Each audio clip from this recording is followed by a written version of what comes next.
Hermanos, que la gracia y la paz de nuestro Señor Jesucristo continúe sobreabundando en cada uno de nosotros en esta mañana.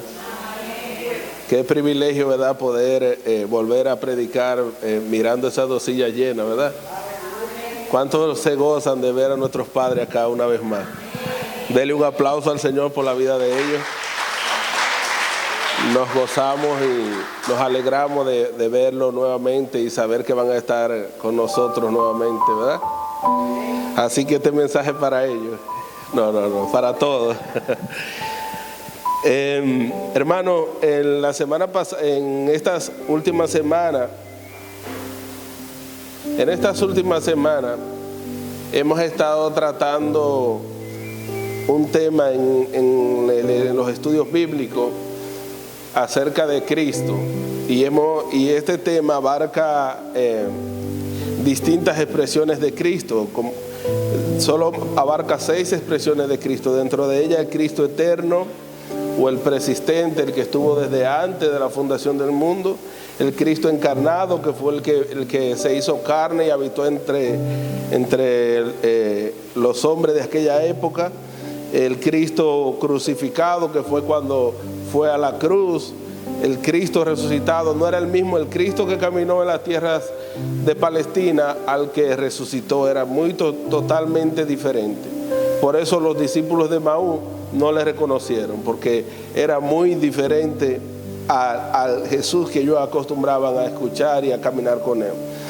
Y el Cristo impartido y el Cristo reinante, que no es porque fue a la cruz que reina, sino que reina por los siglos de los siglos. Pero me llamó la atención algo, y es que cuando tocamos el punto de lo que es el Cristo impartido, parecía que estábamos hablando de algo que nunca se había escuchado, algo desconocido. Y quiero que, para que todos, aunque usted no participe de los estudios, podamos estar a tono, porque es bueno que todos manejemos el mismo lenguaje, y el evangelio no es privado, sino es que es para que todos podamos crecer en el conocimiento de nuestro Señor Jesucristo. Así que en esta mañana quiero hablar acerca de lo que es el Cristo impartido. Amén. Y yo quiero que usted me acompañe al libro de Juan, capítulo 14, del 15 en adelante. Libro de Juan, capítulo 14, del 15 en adelante. Si lo tiene, deme una señal, por favor, y lo leemos. Y Jesús le dice a sus discípulos acá: si me amáis, guarden mis mandamientos. No los mandamientos, sino sus mandamientos. Y yo rogaré al Padre, y Él os dará otro Consolador, para que esté con vosotros, ya no temporalmente, ya no caminando en la tierra, sino que estará con vosotros, diga conmigo, para siempre. Dicho sea de paso, si en algún momento usted siente soledad, eso es falso. Si la mente le dice que usted está solo, es falso. ¿Sabe por qué? Porque Él prometió que estaría con usted y conmigo para siempre. El Espíritu de verdad, el cual el mundo no puede recibir porque no le ve. Diga conmigo, el Espíritu se puede ver.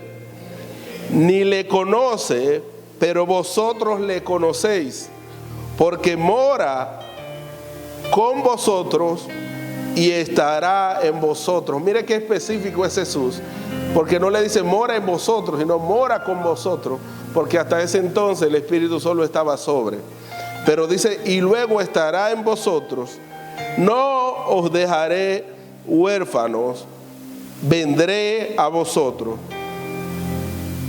Todavía un poco y el mundo no me verá más. Mire que cuando Él resucita, no se aparece ni a Poncio Pilato, ni al Sanedrín, ni al pueblo, sino que solamente se le aparece a sus discípulos. Por eso Él dice, el mundo no me verá más, pero vosotros me veréis, porque yo vivo, vosotros también viviréis. En aquel día vosotros conoceréis que yo estoy en mi Padre y vosotros están en mí y yo estoy en vosotros. El que tiene mis mandamientos y los guarda, este es el que me ama. Y el que me ama será amado por mi Padre, y yo le amaré también y me manifestaré a él. Le dijo Judas, no el Iscarioto, sino el hermano, su propio hermano en la carne: ¿Cómo, Señor, cómo es que te manifestarás a nosotros y no al mundo? Respondió Jesús y le dijo: el que me ama, mi palabra guardará, y mi Padre le amará, y vendremos a él y haremos morada con él.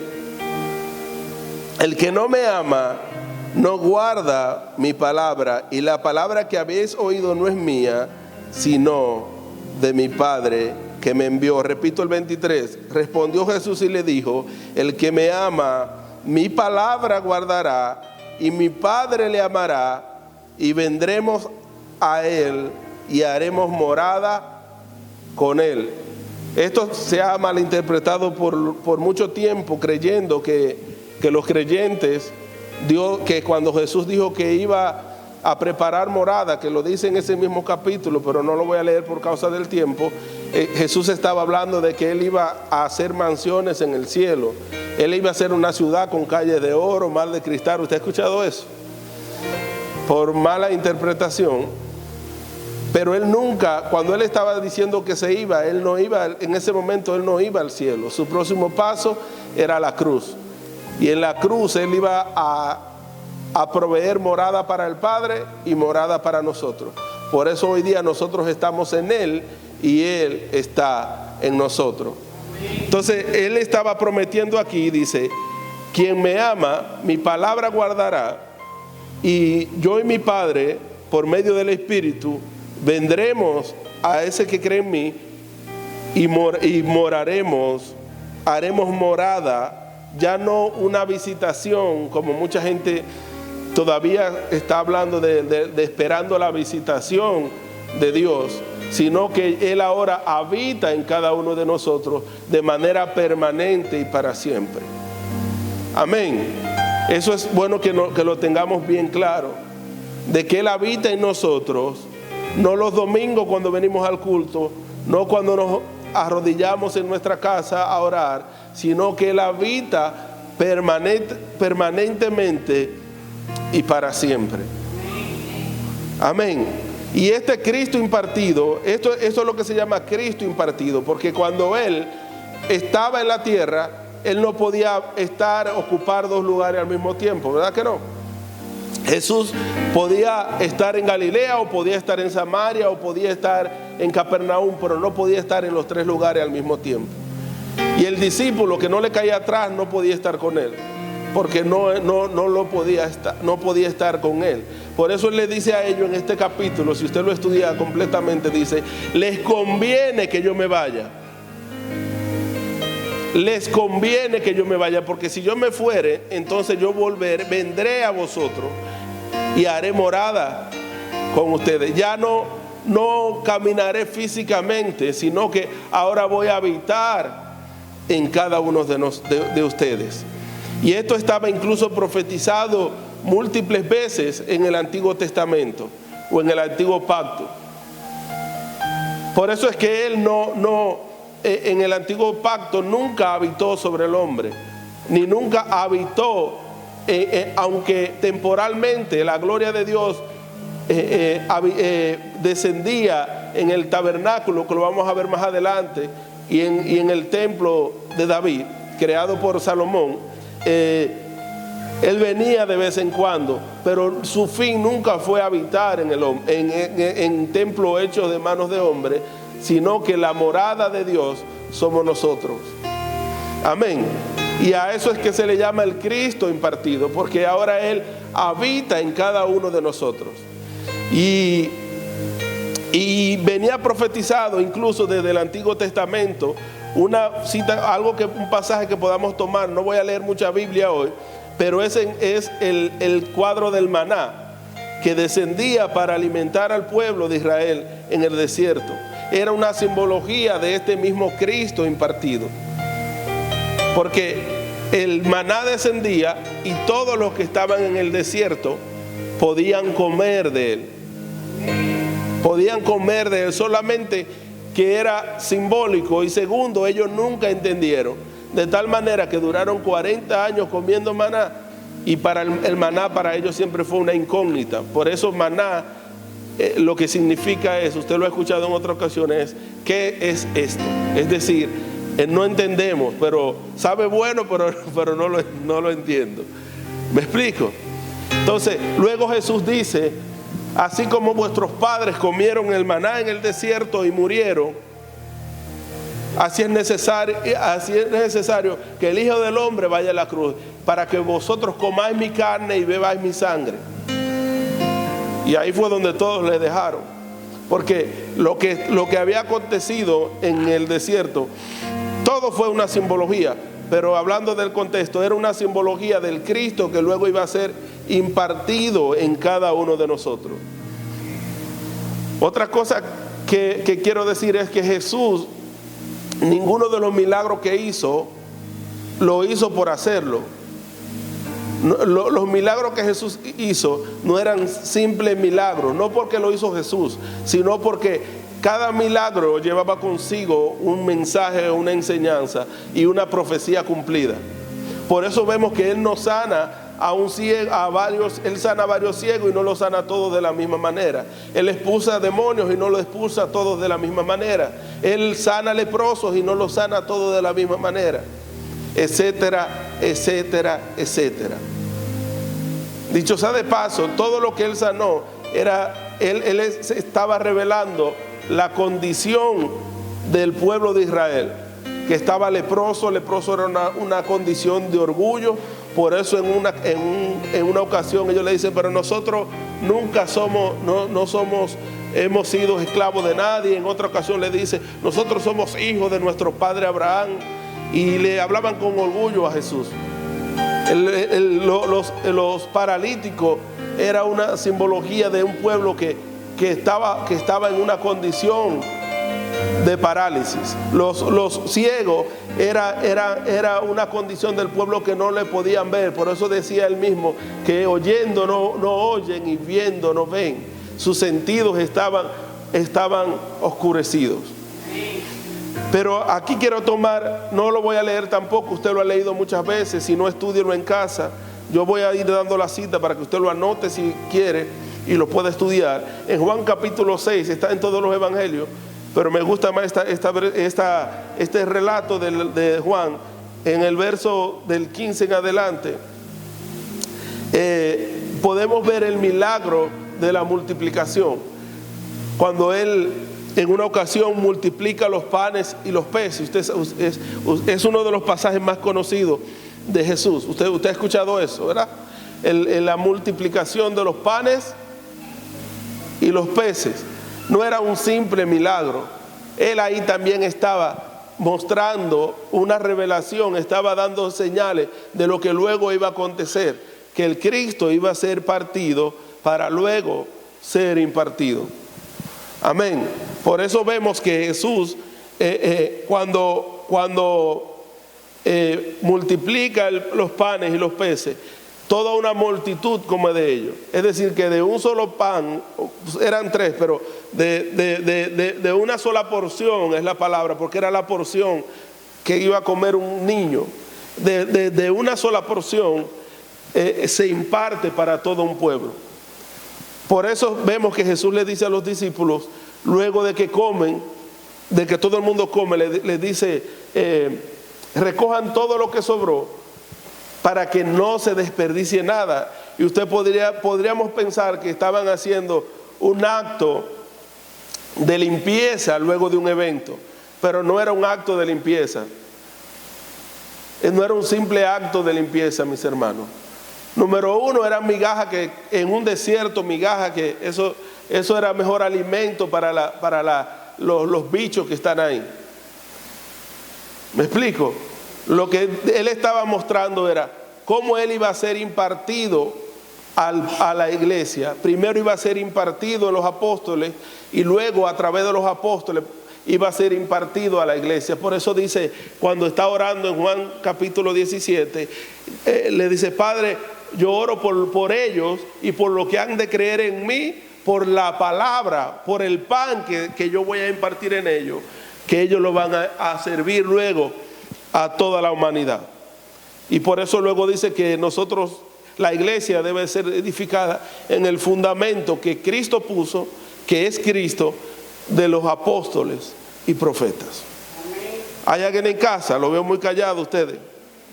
Están planeando la comida de los padres. Entonces vemos a un Cristo impartido. Lo que quiere decir es que Cristo habita en cada uno de nosotros. Cristo no habita en una sola persona. Cristo habita en cada uno de nosotros. Dígale a alguien que le quede cerca: Cristo habita en ti y habita en mí. Todo esto, mis hermanos, aún en el milagro de la multiplicación, era sombra. Los milagros que Jesús hizo antes de ir a la cruz eran parte de la sombra del antiguo pacto.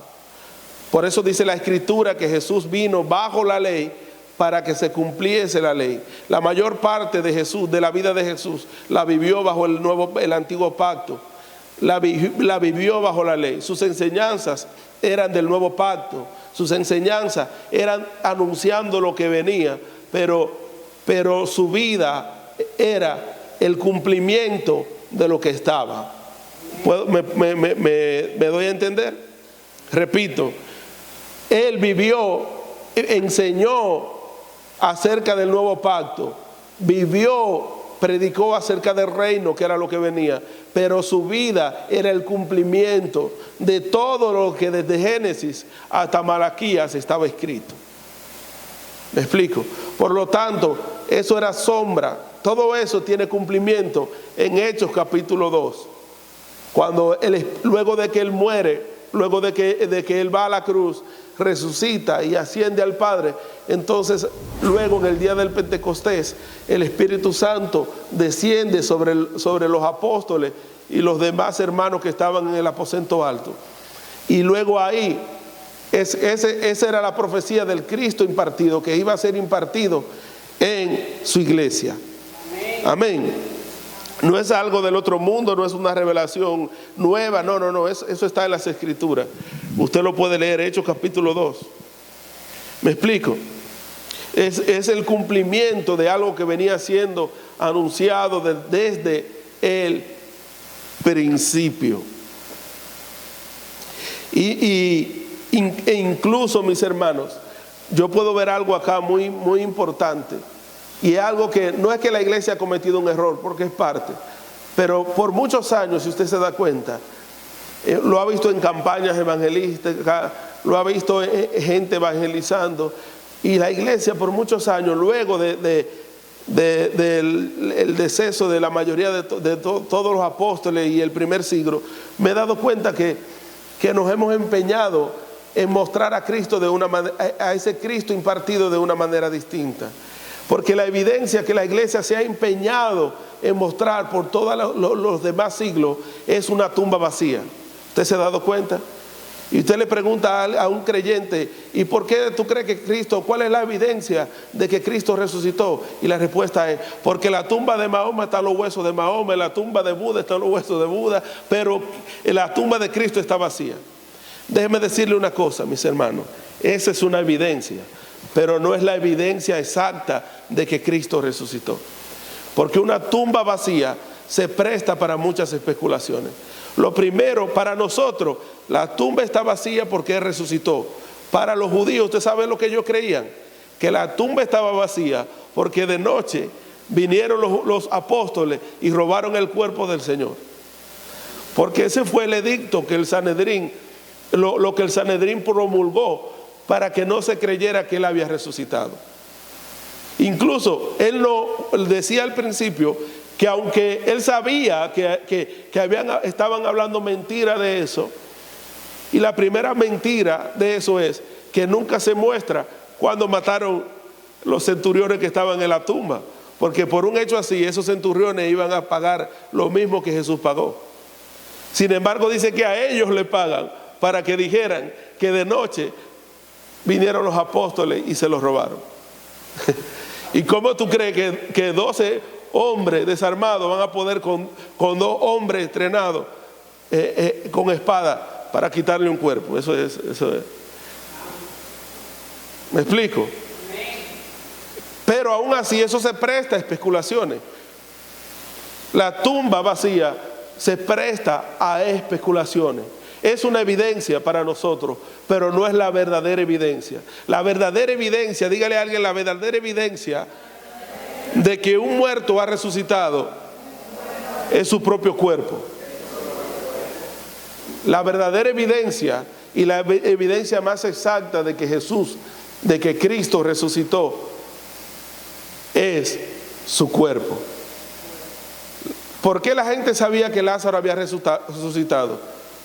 ¿Porque la tumba de Lázaro estaba vacía o porque lo veían caminando en las calles? ¿Me explico? ¿Y por qué Jesús, si sabía que eso se iba a prestar a especulaciones, no fue y se le presentó a Poncio Pilato o a los principales sacerdotes o se presentó en una plaza pública resucitado? Porque esa no era la manera del propósito por el cual él quería ser visto. Porque la manera en la que él quería ser visto desde el principio de los tiempos era a través de su iglesia, de su cuerpo. ¿Me explico?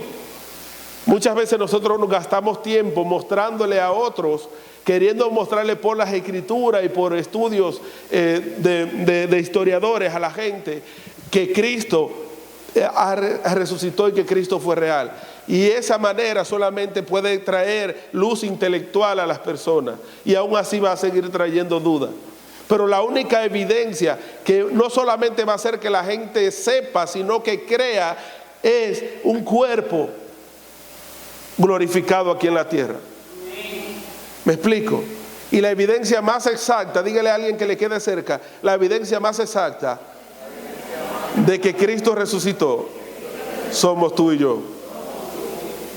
La gente no quiere ir a Jerusalén a ver una tumba vacía. Incluso no todos pueden ir. La gente quiere ver a Cristo en cada uno de nosotros. El Cristo impartido. Amén. La manera más exacta de representarle, repito, somos nosotros el cuerpo de Cristo. Somos nosotros el cuerpo de Cristo. Vaya conmigo, eso sí lo quiero leer, a Efesios capítulo 1, versos 22 y 23. Efesios capítulo 1, por favor. Voy a leer desde el 16 para ponerlo en contexto. Dice, desde el 15, dice el apóstol Pablo: por esta causa también yo, habiendo oído de vuestra fe en el Señor Jesús y de vuestro amor para con todos los santos, no ceso de dar gracia por vosotros, haciendo memoria de vosotros en mis oraciones, para que el Dios de nuestro Señor Jesucristo, el Padre de gloria, os dé espíritu de sabiduría y de revelación y de conocimiento, y en el conocimiento de Él, alumbrando los ojos de vuestro entendimiento, para que puedan saber cuál es la esperanza a la que Él los llamó y cuáles son las riquezas de la gloria de su herencia en los santos, y cuál es la supereminente grandeza de su poder para con nosotros los que creemos, según la operación del poder de su fuerza. Este poder que operó en Cristo, resucitándole de los muertos y sentándose a la diestra en lugares celestiales, sobre todo principado y autoridad y poder y señorío, y sobre todo nombre que se nombra, no solo en este siglo, sino también en el venidero. Y sometió todas las cosas, diga conmigo, todas las cosas, bajo sus pies, y lo dio por cabeza sobre todas las cosas. ¿A quién? A la iglesia, la cual es su cuerpo, la plenitud de aquel que todo lo llena en todo. Usted sabe que a Dios nadie le vio jamás, pero solamente el unigénito Hijo del Padre fue el que le dio a conocer que era Cristo. Cuando Él andaba en la tierra, Él dio a conocer al Padre, porque en Jesús, en Cristo, habitaba corporalmente toda la plenitud de la deidad. En Él habitaba Padre, Hijo y Espíritu Santo. Amén. Y ahora Él se va, pero toda esa plenitud, por medio del Espíritu Santo, del Cristo impartido, ahora es dada al cuerpo. Cristo es la plenitud del Padre, es la plenitud de la deidad, pero en nosotros ahora habita toda la plenitud de Cristo. Amén. Usted debería de alegrarse, porque a veces parece como que estamos hablando cosas extrañas. En usted y en mí, como hijo corporativo, opera toda la plenitud de la deidad. Por eso es que digo que la iglesia, nosotros no sabemos lo que se nos ha concedido en Cristo por medio de su resurrección. Porque si supiéramos lo que nos ha concedido, estuviéramos con las muelas sacándolas a pasear, no mirándome a mí como un extraño. Dice la palabra que en el cuerpo de Cristo habita toda la plenitud de la deidad. Amén. Y quiero decirle algo, mis hermanos.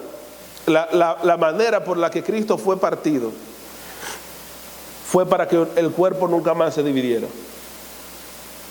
Pero a veces parecería al revés. Él fue partido para que usted y yo no tengamos que andar divididos. Y cuando digo usted y yo, no estoy hablando de la iglesia local, estoy hablando de la iglesia general. Porque si usted y yo miramos al hermano de la congregación del lado, de la congregación X, diferente, y lo miramos por encima del ojo, del hombro, porque no tiene el entendimiento que usted tiene, porque no tiene la revelación que usted tiene, entonces estamos mal. Si su hermano, porque no pertenece a su concilio o a su denominación, usted no lo ve como un hermano, sino como un enemigo o una competencia, como muchas veces se ve, entonces no hemos entendido lo que es el cuerpo de Cristo. Él fue partido para que usted y yo no tuviéramos que dividirnos. ¿Me explico? Porque una sola persona no forma el cuerpo de Cristo. El cuerpo de Cristo está diseminado por todas las naciones. Donde quiera que haya un creyente, alguien que ha nacido de nuevo, ahí está el cuerpo de Cristo representado. Amén. El cuerpo de Cristo está representado. Otra cosa muy interesante es que por mucho tiempo, no digo que está mal, pero por mucho tiempo nosotros hemos dejado de disfrutar al Cristo al cual estamos unidos, a esa impartición, por estar esperando algo futuro. Me refiero a las bodas del Cordero. ¿Cuántos esperan la boda del Cordero? Yo la espero también. Pero la boda del Cordero simplemente es la oficialización futura de algo que ya se dio en el tiempo. Porque cuando la boda es la oficialización de la unión de dos personas, ¿verdad que sí? ¿Y cuándo usted se unió a Cristo? ¿Cuando vengan las bodas del Cordero o cuando Él vino a su vida? Porque dice la Escritura que el que se une al Señor se hace un espíritu con Él. ¿Usted se va a unir a Cristo o usted ya se unió a Cristo? Si usted se unió a Cristo, usted no tiene que esperar una boda para usted empezar a disfrutar de esa unión con Él. ¿Me explico? Porque muchas veces la gente está esperando algo futuro cuando ya lo presente está en nosotros. Amén. Así que disfrutemos a Cristo en nosotros y a Cristo en nuestros hermanos. A Cristo en nosotros y a Cristo en nuestros hermanos. Como que no le alegra mucho eso. Y cuando digo de que ¿usted sabe por qué le digo eso, mis hermanos? Porque Cristo no, el hecho de que Cristo habita aquí y aquí y allá no quiere decir que Él está dividido. Eso habla de un cuerpo, no habla de que hay muchas, no, porque Cristo habita en mi corazón. Y hoy se han hecho tantas teorías para la gente no congregarse, para la gente vivir una vida como le da la gana. Yo no respondo a nadie, yo respondo a Cristo. Cristo habita en mí, yo no necesito a nadie. Entonces eso no es Cristo. Si ese fue el que se le reveló a usted, Ese no fue Cristo. Porque Cristo nunca se va a revelar dividido de la iglesia. Porque si se revelara dividido de la iglesia, entonces sería una cabeza sin cuerpo. Y si la iglesia se revela sin Cristo, entonces es un cuerpo sin cabeza. Y eso es un monstruo, ¿verdad? Si ahora mismo usted viera un cuerpo sin cabeza, usted saldría huyendo. O vería una cabeza sin cuerpo, usted saldría huyendo también. ¿Me explico? Entonces ni la iglesia se puede mostrar dividida sin Cristo, ni Cristo se puede mostrar sin la iglesia. Usted necesita de su hermano, el más insignificante, y su hermano necesita de usted, el más prominente, para no decir otra cosa. ¿Me explico? Entonces Cristo, mire mis hermanos, esto se ve hasta en los registros de la DGI. Cuando usted va a registrar una empresa, le pregunta, ¿usted va a registrar una persona física o usted va a registrar una entidad corporativa? Cuando usted registra una persona física, usted es que responde por eso. Pero cuando usted registra una entidad corporativa, usted no responde solo por eso, sino que hay un cuerpo de la empresa que es la que responde legalmente. Entonces, si usted se ve individual, entonces usted tiene que responder por sus actos. Usted tiene que responder por todo. Por eso es que cuando vemos en el Antiguo Testamento, todo es figura, que cuando uno del campamento pecaba, perdía la batalla. Y luego decían, ¿y por qué si fue uno? Porque Dios cuando mira, no mira una persona, mira el cuerpo. Entonces, si uno de ustedes se retrasa, nos retrasamos todos. Si un pie suyo no puede caminar, ahí usted no va a seguir con los otros órganos. Va a necesitar de asistirse de otras cosas. Entonces debemos de recuperar, mis hermanos, la conciencia de cuerpo. Cristo no se impartió individualmente en cada uno de nosotros. Cristo se impartió corporativamente en la iglesia. Cristo se impartió corporativamente. No hay un registro en las Escrituras donde Jesús se revele, donde Cristo se revele solo. Cuando se le revela al apóstol Pablo, se le revela Cristo y la iglesia. Pablo le dice, Pablo le dice, ¿quién eres, Señor? Jesús le dice, Pablo, soy yo Jesús a quien tú persigues. Y Jesús le dice, Señor, pero tú estás loco, tú te estás poniendo loco. ¿Cómo yo te voy a perseguir a ti? Es a esos bandidos que están hablando de ti. Y el Señor dice, no, tú me estás persiguiendo a mí, porque somos uno. Por eso Pablo predicó siempre el misterio de Cristo y la iglesia. El misterio que estuvo oculto desde los siglos de los siglos no era Cristo solo, era Cristo y la iglesia. Por eso lo podemos ver en Adán. Cuando Dios crea a Adán, dice que Dios hace que Adán lo hace entrar en un profundo sueño. No era un sueño, mis hermanos. Dios mató a Adán para poder sacar de su costilla algo que no era crearlo, era algo que ya estaba en él. Era una simbología de lo que luego iba a pasar con Cristo. Cristo tuvo que morir para que luego de él, de su costado, pudiera salir a la luz la iglesia. Entonces la iglesia es parte de Cristo, es el cuerpo de Cristo. Amén. Entonces usted no podemos seguirnos viendo como creyentes individuales. Yo soy cristiano individual. Y nos inventamos 440,000 cosas de cómo debe ser un cristiano. Y que no necesita el hermano, no necesita nada. Todos somos el cuerpo de Cristo. Somos el cuerpo, y el cuerpo de Cristo, mis hermanos, no tiene discapacidades. El cuerpo de Cristo es perfecto. Si usted rechaza a un hermano, usted está diciendo que si usted le dice a un hermano, hermano, tú eres imperfecto, entonces usted está diciendo que el cuerpo de Cristo es imperfecto. Usted dirá, pero hermano, pero yo estoy viendo la falla en él. Porque tú lo estás viendo. ¿Con qué ojo tú lo estás viendo? Porque en el Espíritu Él nos ve terminado. Amén. Entonces debemos de aprendernos a vernos como iglesia, como Cristo nos vio a nosotros. Desde el principio Él se revela juntamente con su iglesia. Cuando se le revela a Juan también en el libro de Apocalipsis capítulo 1, cuando le habla de las 7 iglesias, ¿qué dice? que habían 7 candeleros de oro que representaban las 7 iglesias de Asia Menor. Había más iglesias. ¿Por qué 7? Porque 7 tiene que ver con la plenitud y tiene que ver con la plenitud del cuerpo. Entonces, luego le dice a Juan, el que se pasea en medio de los 7 candeleros de oro, que son las 7 iglesias, es el que está hablando contigo. Él nunca se ve aparte de la iglesia. Él siempre está en medio de la iglesia. ¿Me explico? Cuando usted se pasea por el pasillo, Él se está paseando, mi hermano. ¿Hay alguien en casa? Cristo nunca se reveló solo. Cristo siempre se reveló con la iglesia. Por eso, hermano, usted y yo debemos de emigrar de ese modelo de individualismo. Ese modelo de individualismo se registra en las Escrituras como el modelo del estanque de Betesda, donde todos iban por su propia necesidad, pero nadie iba por el hermano, donde el centro de atracción era el estanque y no lo que estaba alrededor. Por eso había un hombre allí que tenía 38 años en una misma condición y no encontraba quien lo sacara de esa condición. Mi pregunta es, ¿cuándo vamos a ver la condición del hermano que está a nuestro lado y le vamos a ayudar?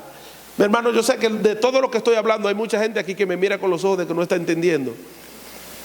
Y mi responsabilidad, mis hermanos, como hijo de Dios, es hablarte lo que Dios me ha dicho que te diga, aunque no lo entienda. Pero yo no puedo pretender de que tú lo entiendas. Yo sé que un día tú lo vas a entender, si no lo entiendes ahora. Si perseveras, obvio, en el camino, lo vas a entender. Pero sería yo irresponsable y sería malo en creer que tú tienes que estar a nivel mío o que yo tengo que estar a nivel tuyo. Esto es hasta que todos lleguemos. Unos van delante, otros van detrás. Pero no podemos seguir mirándonos, mis hermanos, como entes individuales. Debemos de vernos como Cristo nos ve, como cuerpo. Somos un cuerpo, hermano. Debemos de dejar de reproducir ese modelo. El estanque es un modelo de estancamiento. Hermano, ¿usted quiere que le diga algo? Creo que lo he dicho en otra ocasión, pero quiere que le repita. Lo más importante no es lo que pasa aquí. Esto es parte de lo importante y es importantísimo. Diga conmigo, la alabanza, la exhortación, la predicación de la palabra es importantísimo. Pero no es más ni menos importante que lo que ocurre allá. ¿A qué hora empieza el culto aquí? ¿Quién me dice? Levante la mano a alguien y diga, ¿a qué hora empieza el culto? Me bajo de aquí entonces. No estamos entendiendo. Hermano, el culto no empieza a las 10 de la mañana cuando el reloj dice ahí, mira, cuando el video dice ahí, mira cuán bueno y delicioso es habitar los hermanos juntos en armonía. Ese no es el culto. Esa es la parte formal del culto. El culto empieza cuando llegan 2 diaconisas y se paran en esa puerta. Una sola no hace cuerpo. Cuando hay 2, ahí empieza el culto. Si usted entiende eso, hermano, usted procurará llegar a las 9:10 por lo menos a la iglesia. ¿Sabe por qué? Porque usted entiende que usted no viene al culto simplemente a escuchar una palabra para que le resuelva su necesidad. Usted viene a tener comunión con su hermano y a comer de él. Y usted no come de él solamente aquí arriba, usted come de él cuando usted saluda a un hermano. Por eso es que Pablo habla de saludar los unos a los otros con ósculo santo. Por eso es que Pablo habla, hablad entre vosotros con salmos e himnos y cánticos espirituales. Era en la misma reunión. Por eso es que Pablo dice, hay manchas, Pedro dice, hay manchas en vuestros ágapes. Pedro está corrigiendo lo mismo que Pablo está corrigiendo en 1 Corintios, cuando habla de la mesa del Señor. El problema es que ellos no celebraban la mesa como usted y yo, como la celebramos nosotros hoy. Me da un segundo, por favor.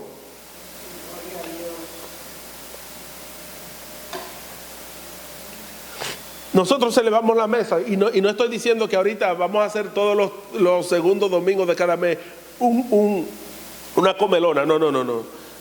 Estoy hablando del contexto de ellos. Ellos, cuando celebraban la mesa del Señor, se reunían todos en una casa porque no tenían templo y cada quien llevaba de comer. Cada familia llevaba su comida. Y también ahí se partía lo que era el cuerpo de Cristo. Eso es lo que ellos le llamaban fiesta ágape, que era la fiesta de amor, donde había manifestación de amor entre los hermanos. Y ellos se reunían todos. Entonces cuando Pablo dice, en esto no los alabo, porque cuando se reúnen, uno se adelanta a comer la cena y el otro se embriaga. Entonces Pablo lo que le quiere informar a ellos es, en la mesa del Señor, le dice, mire, lo importante es lo que yo recibí del Señor. Es que el Señor, la noche que fue entregado, tomó pan, tomó vino y etcétera, etcétera. Usted sabe la ceremonia. Y Pablo está diciendo, pero esto es el verdadero significado de que todos estamos juntos, de que no es que yo voy ahí, me como la comida y no me importa si el otro no trajo, si el otro no llegó, sino que todos compartimos, porque es un Cristo impartido. Esto de la mesa del Señor está volviendo a recordarnos a nosotros. Por eso no dice celebren mi resurrección, sino celebren mi muerte. Porque en la muerte es donde Él fue totalmente molido, fue partido para luego ser impartido en cada uno de nosotros. ¿Me explico? Entonces, ¿qué pasaba? Que iban todos como a una fiesta e incluso se emborrachaban con el vino, donde el vino era para simbolizar lo que había acontecido en la cruz. Y cuando llegaban los otros decían, pero ya se acabó. No, ya no bebimos el vino, fulano está borracho por ahí dando tumbo. Eso acontecía en una iglesia llena de dones, como era lo de Corintio. ¿Me explico? Y yo me pregunto, mis hermanos, ¿no pasa eso hoy día en la casa del Señor? Porque no lo limite a una fiesta, no lo limite a un compartir. Limítelo al día a día los unos a los otros. Usted está pendiente si su hermano está siendo alimentado. Y no estoy hablando solamente, aunque lo incluye, porque a veces queremos, no, es lo espiritual que te joda en la vida diaria. No estamos hablando, todo es integral. ¿Me explico?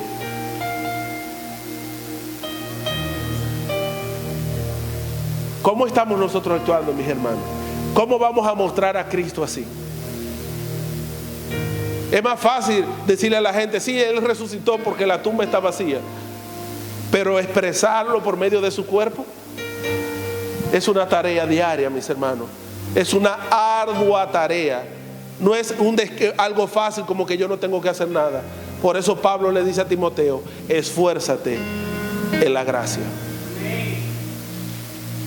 Cuando tú no puedes derramar gracia porque dice, no, es que mi hermano ya está, que ya no lo aguanto. Esfuércese en la gracia, mi hermano. Esforcémonos en la gracia. ¿Acaso está dividido Cristo? Eran tan bárbaros que hasta tenían predicadores favoritos. No, que yo soy de Pablo, que yo soy de Pedro, que yo soy del otro que no me acuerdo, de Apolos. Mira a cuántas cosas hemos llegado, no hemos entendido, mi hermano. Nosotros tenemos que orar diariamente, Padre, revélame a Cristo y a la iglesia. Porque si se nos revela a Cristo solo, hermano, eso no es revelación, eso está media. Y si se nos revela solo el cuerpo, también está media. Debemos de anhelarlo. Es algo que debemos de anhelarlo. Usted no puede venir aquí y decir, yo no entiendo lo que el pastor predicó, yo no entiendo lo que el hermano predicó, y como no lo entendí, no me interesa. Usted tiene que procurar, si usted no entiende, usted tiene que orarle, Padre, abre los ojos de mi entendimiento. No lo estoy viendo, Señor, yo lo quiero ver. Yo te quiero ver por medio de las escrituras. Yo quiero ver lo que mi hermano está viendo, porque yo quiero estar a la par uno con mi hermano. Mi hermano, yo no me gozo de cuando recibo una revelación o una iluminación, porque la revelación es Cristo. Mi gozo es que usted también la reciba y que podamos estar a la par. Yo podía pasar esto del Cristo impartido como un hecho aislado, pero entendí que si los pocos que van al estudio no lo entienden, es porque o por lo menos se habían enterado de que había un Cristo impartido teniéndolo dentro. Es porque el resto del cuerpo quizás no entiende. Entonces sería yo irresponsable cuando decía, si no entienden, como no vienen al estudio, a mí no me importa. No, mi hermano. Si Mahoma no va a la montaña, mira, la montaña está aquí. Hayan en casa todavía. Tenemos que procurar crecer, mis hermanos. Esto se trata de un cuerpo. Esto se trata de un cuerpo, mis hermanos. Esto no se trata de nosotros, se trata de un cuerpo. Del cuerpo de Cristo. Del cuerpo de Cristo. Mire una cosa muy importante. Cuando Cristo compara cuerpo, nos compara con su cuerpo, nos está comparando con un cuerpo humano.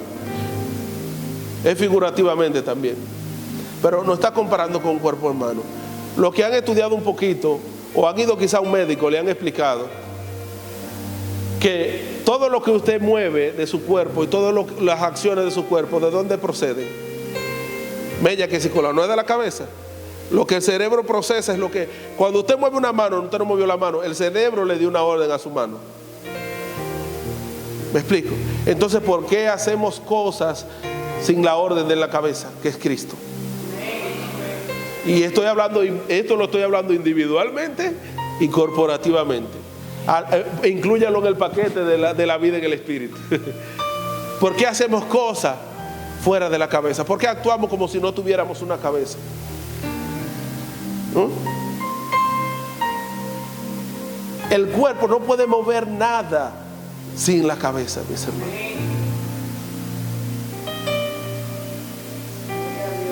¿Por qué nosotros hacemos cosas sin que la cabeza nos lo indique? Amén. Nosotros, hermanos, yo quisiera como que pudiéramos entender.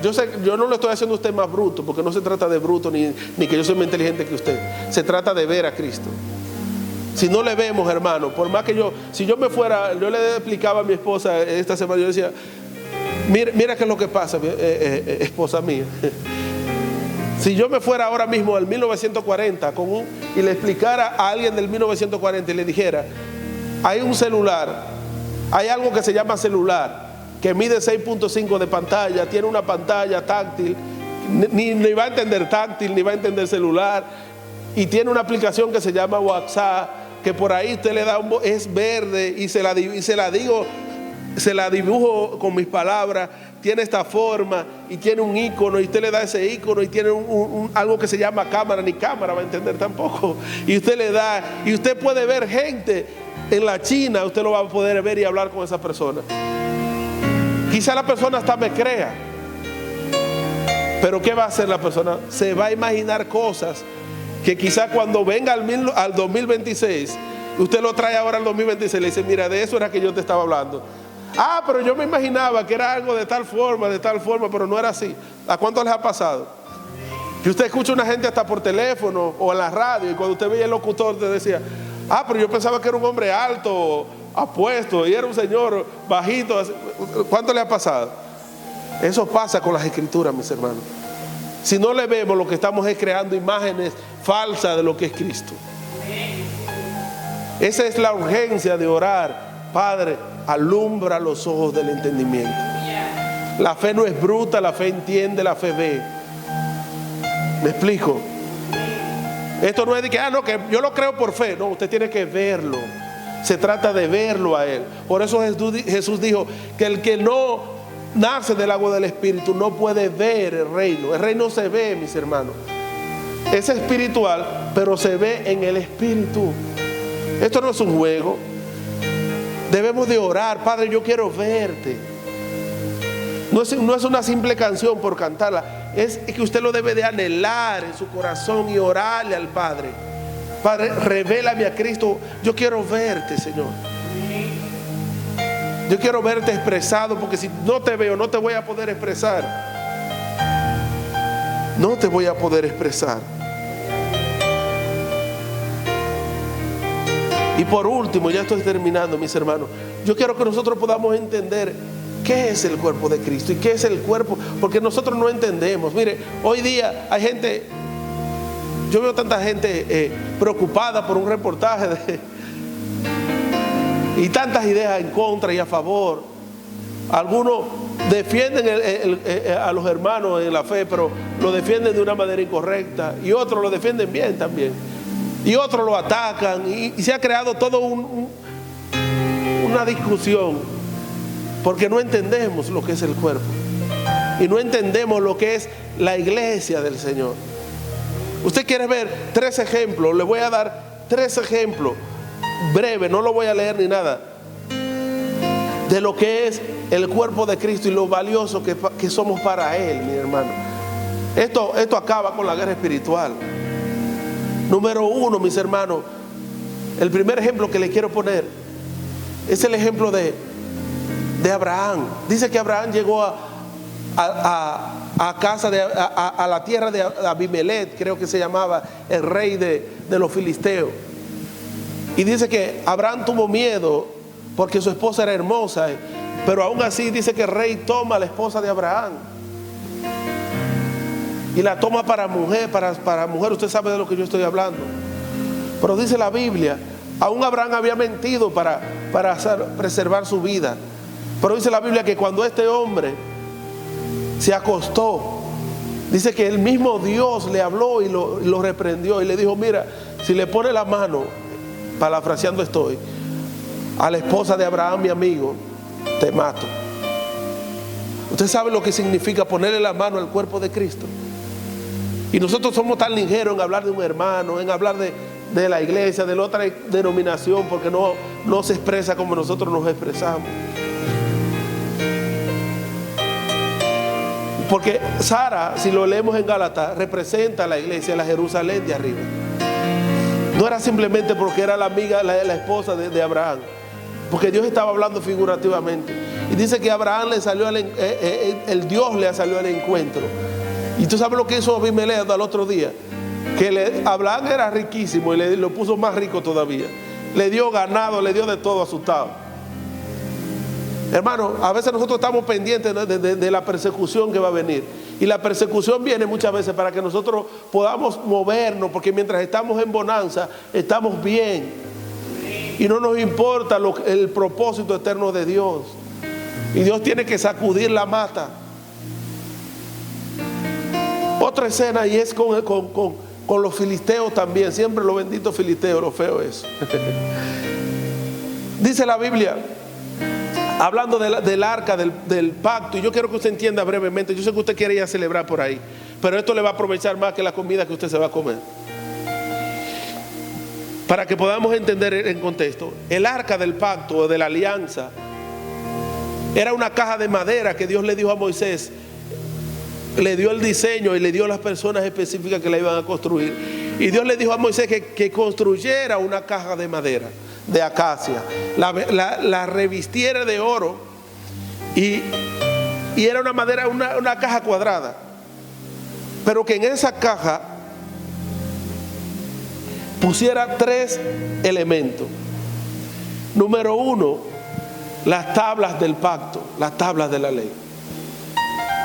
Número 2, y aquí me llama mucho la atención, el maná. Le dijo Dios: toma una porción del maná que descendía, las hojuelas que descendía, y colócala en un recipiente, creo que de oro también, y colócala dentro de esa urna. Y me llama la atención porque el maná, si usted lo comía, lo guardaba para mañana, se podría. Y Dios le dice a Moisés: toma una porción y guárdala en una caja. Y esa porción duró creo que cientos de años metida en esa caja, y el maná nunca se pudrió. Era un milagro. Y tercero, había una escena de los hijos de Israel, de las tribus de vara, y solo una reverdeció, que era la vara de Aarón. Y Dios le dijo: toma esa vara de Aarón que reverdeció y éntrala ahí adentro. Y esas 3 cosas tienen que ver con el Cristo impartido. Número 1, las tablas de la ley era Cristo mismo. Él es la palabra viviente. Por eso la ley se cumple en él. Número 2, las tablas, el maná que acabo de decir, era él mismo, Cristo, que luego iba a ser impartido. Él dijo: vuestros padres comieron el maná en el desierto y murieron, mas el verdadero pan mi Padre se lo da a comer, que soy yo. Era una simbología de Cristo mismo, el Cristo que iba a morir y luego iba a ser impartido, porque esa caja también representaba lo que era el cuerpo de Cristo. Era cargada por 4 personas. Y la vara de Aarón que reverdeció era una figura de la resurrección de nuestro Señor Jesucristo, que iba a ser cortado de la raíz de David y luego iba a retollar un vástago, retollará de las raíces de Isaí. Era Cristo. Y todo lo que contenía eran esas 3 cosas. Pero esa caja tenía un poder que había hasta reglas para tocar esa caja, pero no quiero entrar en detalle por causa del tiempo. Pero me llama la atención que en una ocasión, por causa de la desobediencia del pueblo de Israel, Dios permite que los filisteos dijeron: espérate, pues si esta gente cada vez que van a una batalla ganan, y cuando ganan es porque tienen esa bendita caja, pues el problema de la caja, vamos a llevarlo a la caja. Pero ellos no sabían lo que se estaban llevando. Y dice que ellos se llevaron la caja, y mire que la llevaron sin ningún protocolo de lo de Dios, y Dios se lo permitió. Pues esas son de las cosas en las Escrituras. Pero cometieron un grave error de ponerla, dice la Escritura, al lado de su dios Dagón. Y cuando fueron al otro día, mis hermanos, Dagón, que era algo hecho de metal, lo encontraron postrado delante de la caja. Y ellos no hicieron caso. Ellos pensaron: se cayó Dagón, el pobre. Lo paran de nuevo y lo ponen ahí. Al otro día van, y Dagón no solamente se había caído, sino que la cabeza de Dagón había sido cortada, y las manos también. Y nosotros tenemos miedo de que un demonio nos va a tocar, de que una gente habló mal. Por Dios, ¿usted sabe lo que es tocar el cuerpo de Cristo? Y dice que todos los filisteos empezaron a llenarse de cáncer, de tumores. Y ellos dijeron: pues vamos a llevárselo a los vecinos. Y los vecinos dijeron: no, yo no quiero eso. Y tuvieron que regresarlo, como hizo Abimelech, que le regresó a Sara, a Abraham. Hermanos, ese es el poder. Y era algo figurativo, una caja de madera, mis hermanos. Y esa caja lo que significa era que contenía a Cristo, contenía la presencia de Dios, a toda la plenitud de la deidad. ¿Me explico? Toda la plenitud estaba contenida en esa caja figurativamente. Y luego cuando la presencia descendía, no era el templo completo, era a la caja directamente.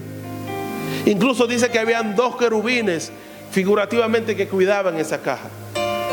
Usted no tiene que orar para que Dios lo proteja, porque hay 2 querubines que cuidan el cuerpo, mis hermanos. Y nosotros andamos por ahí con pánico de lo que va a pasar, con miedo hasta de nuestros propios hermanos. Mis hermanos, que Dios nos revele lo que es el cuerpo de Cristo aquí en la tierra. Yo veo gente pidiéndole a los políticos, pastores pidiéndole a los políticos, arrodillándote delante de los políticos, haciendo alianza con el mundo para poder hacer templos, hacer actividades, y no entienden el poder que tiene el cuerpo. Eso era una simple madera de caja. Y dice la Biblia que el mismo poder, no el poder que estuvo en la caja, el mismo poder que habitó en Cristo, lo leímos ya, resucitándole de los muertos, es el que habita en nosotros.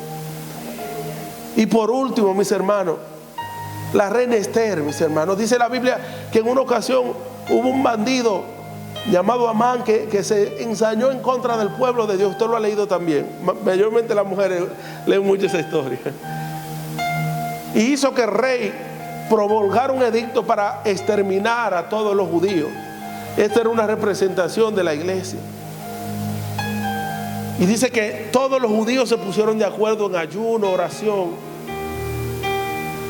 Y luego Esther, aun cuando no estaba puesta para entrar al rey, ella puso su vida y entró a la recámara del rey. Y dice la Escritura que cambió el curso del edicto. Y muchas veces miramos a la reina Esther. Esther no entró sola a la recámara del rey. Con el rey, con Esther entró toda una nación, solo que ella era quien la representaba. Por eso es que cuando Pedro sana al cojo en la puerta, no dice Pedro, dice Pedro y Juan, pero quien le dijo toma tu lecho y anda fue Pedro, porque no se trata de nosotros, se trata de un cuerpo, mis hermanos. Y si desde el antiguo pacto Dios viene mostrando la mentalidad de cuerpo, ¿por qué nosotros actuamos divididos? Mis hermanos, por más dividido que usted actúe, Cristo no se va a volver a dividir más. El problema somos nosotros, que cuando actuamos así no vamos a avanzar en el propósito. Yo quiero dejarlo hasta aquí. Póngase sobre sus pies si es tan amable. Pero yo solamente quiero hacer una oración. Y es que Dios, que el Padre de nuestro Señor Jesucristo, alumbre los ojos de nuestro entendimiento. Porque, mi hermano, esto no se trata de una simple venir al culto, de un simple leer la escritura, de un simple tocar 2 canciones rápidas y 2 lentas. Esto se trata, mis hermanos, de ver a Cristo. Porque hasta que no le veamos no vamos a entender esto. Esto no es una religión más. Usted no es parte de una. Si usted cree que es parte de una religión, váyase a la iglesia de lado, porque esto no es una religión. Esto es un cuerpo. Y las cuestiones de cuerpo son cosas serias, mis hermanos. Cuando a usted le duele algo de su cuerpo, usted no lo toma a la ligera, ¿verdad que no?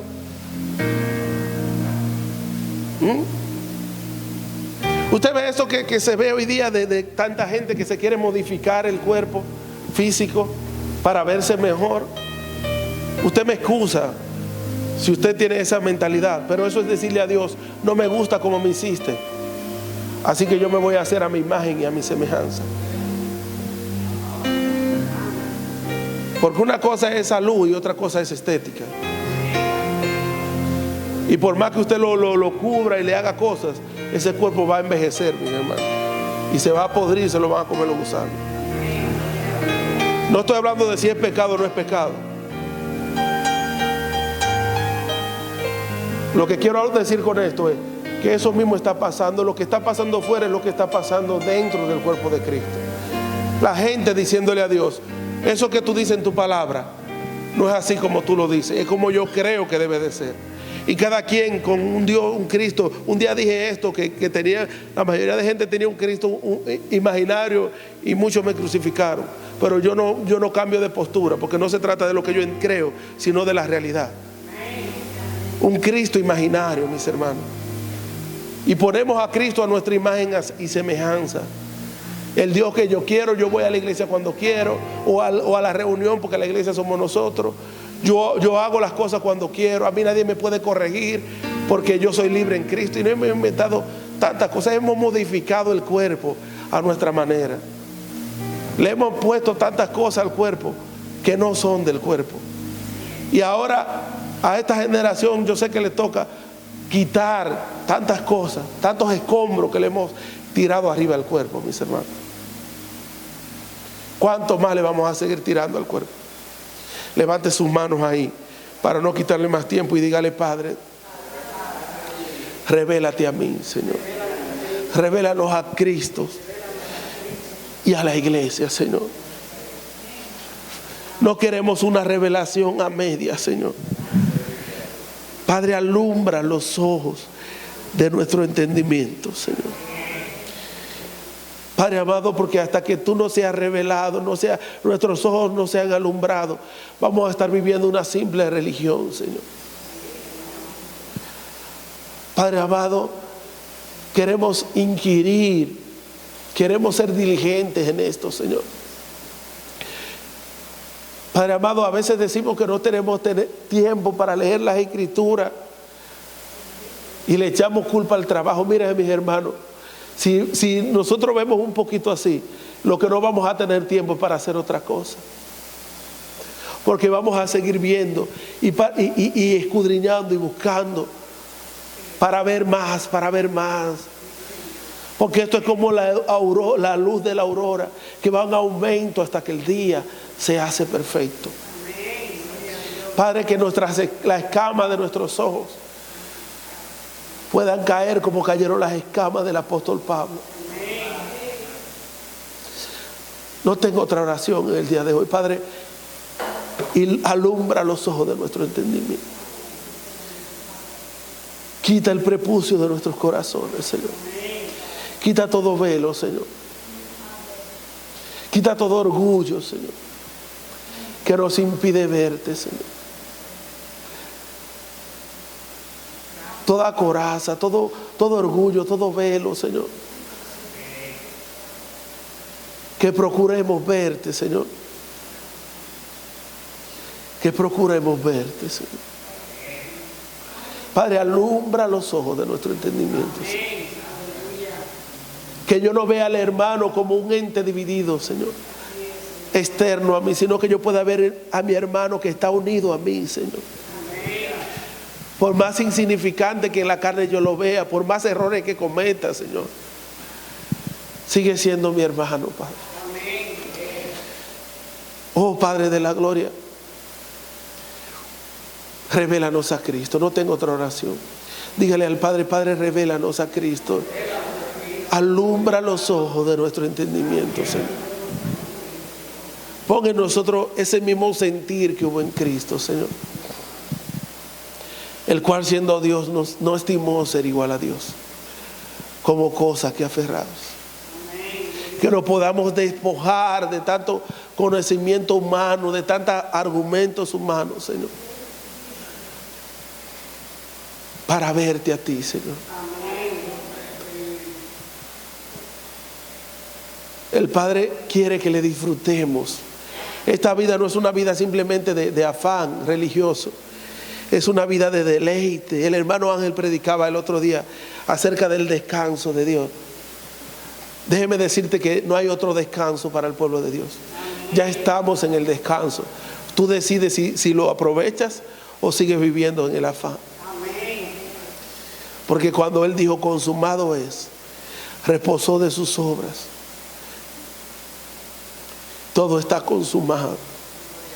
Solo lo único que hace falta es que nuestros ojos sean alumbrados, para que le podamos ver.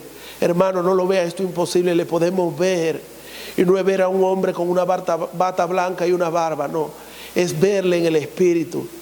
Le podemos comer, hermano. Le podemos ver, le podemos beber, le podemos oír, y no con una voz externa. Oh, Padre, que nuestros sentidos puedan ser ejercitados, porque muchas veces están oscuros, están opacos, porque no están siendo ejercitados, Señor. Padre, queremos verte, Señor. Te damos gracias por esta hora, gracias por este día, gracias, Señor, por cada familia representada, por cada persona que está en este lugar. Gracias una vez más por la vida de nuestros padres espirituales que están con nosotros nuevamente, Señor. Padre amado, gracias por ellos, Señor. Gracias por su vida. Padre, gracias porque la palabra que nuestro pastor ha venido trayendo de años atrás acerca de este nuevo pacto, Padre. Aunque yo sé que muchas veces en su interior está la lucha de que no le entienden, pero Él sigue porque Él sabe que no hay otro evangelio. Hay un solo evangelio, lo demás es anatema. Él ha sido fiel a lo que tú les has enseñado, aunque no entendamos, Señor. Padre, que nosotros también podamos poner el empeño, Señor. Que cambiemos esa oración de tantas peticiones, esa lista larga, por una sola lista, Señor. Alumbra los ojos de nuestro entendimiento. Padre, que podamos tener un día de disfrute, de deleite, no solamente con las cosas naturales, sino también deleitarnos en ti. Padre, gracias por Cristo Jesús y por todas sus expresiones, Señor. Gracias, Señor, en el nombre que sobre todo nombre, el nombre de Cristo Jesús. ¿Alguien puede decir amén? Amén. Salude la parte de Cristo que está aquí con usted hoy, que son sus hermanos. Amén. Seguiremos en conocerte, te proclamo. deseo.